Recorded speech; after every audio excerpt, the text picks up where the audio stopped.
Welcome to the fourth edition of the Snow Conditions Report, sponsored by Harvey Automotive. Thank you very much. Last week I was really excited because we had this, 96% of the state covered with snow, and I actually took advantage of it. I hit the Muskegon Trail from Ravenna, the Bridgeton area, just east of the city of Muskegon, and trail number 19 was fantastic. That's a moot point now after the very warm temperatures that we had this week. We melted a lot of snow here across lower Michigan. Here's the latest update, and you can see just the hit we took across the southern tier of the state and also the thumb region. But we're going to be in recovery mode later on this weekend. And here's the good news. Whatever snow we receive, I think for the next 2 to 3 weeks, it's going to stay in the ground, and we're going to continue hardening that ground as well. So whether you like snowshoeing and even ice fishermen, I think towards the tail end of this Arctic outbreak, we're finally going to see some ice thick enough. And of course, snowmobilers and skiers. Skiers, you don't have to worry about it so much because, you know, man-made snow, we're looking great on all the slopes out there. Some of the resorts don't have all their slopes open, but still, they have most of them open. All right, here's the snow depth out there. Well, at least we had last weekend. We're down to a trace in Grand Rapids, 2 inches in Muskegon, and really not enough, but even when you go up to Big Rapids, to really play in. As we head to the north, even the North Country didn't melt as much snow, but did take a hit out there. And for this time of year, that's not very much snow. In the Manistee area, only 4 inches on the ground, 7 in Sheboygan. I talked with the National Weather Service. They do have, out of the Gaylord Waters area, about 9 inches of snow on the ground. They actually received a fresh 1 to 4 inches across northern lower Michigan. There was a 3-inch report in the Houghton Lake area and also Alpena as well. So that's some good news. We're going in the right direction. All right, let's push it forward.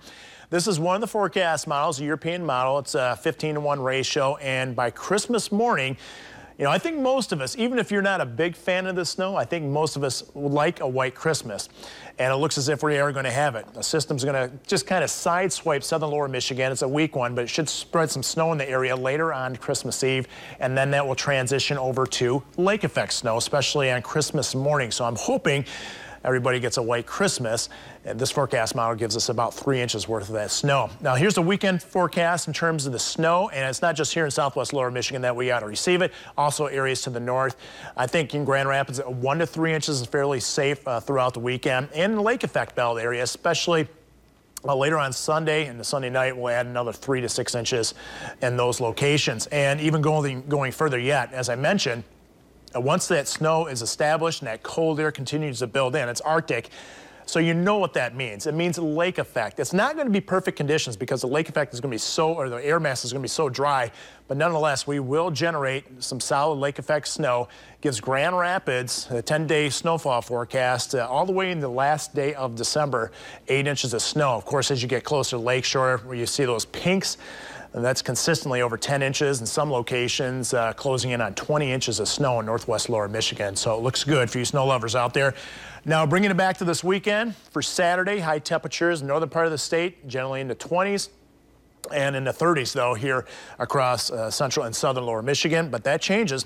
No Sunday's high temperatures, for the most part, in the 20s, all the way through lower Michigan. Teens up to the north. Those teens will drop to the south. Expect even colder conditions for Christmas Day itself.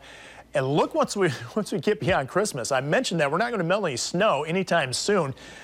Look at that, high temperatures in the teens. We haven't seen that in a very long time. Low temperatures in the single digits, and a couple of forecast models even give us our first sub-zero low temperatures later on next week. Didn't quite go that cold yet, but stay tuned to any updates on the 8-day forecast, and don't be surprised if that does happen.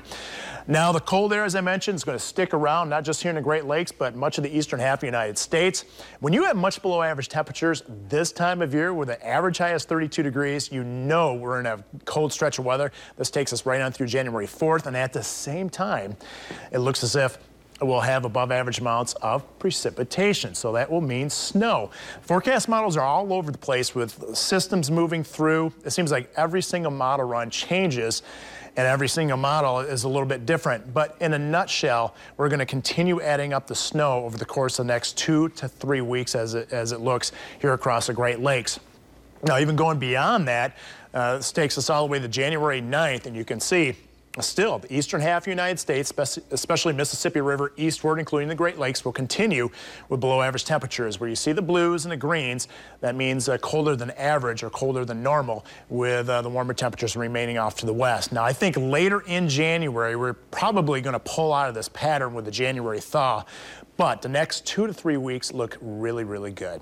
I hope you have a safe and fantastic holiday weekend, and Merry Christmas.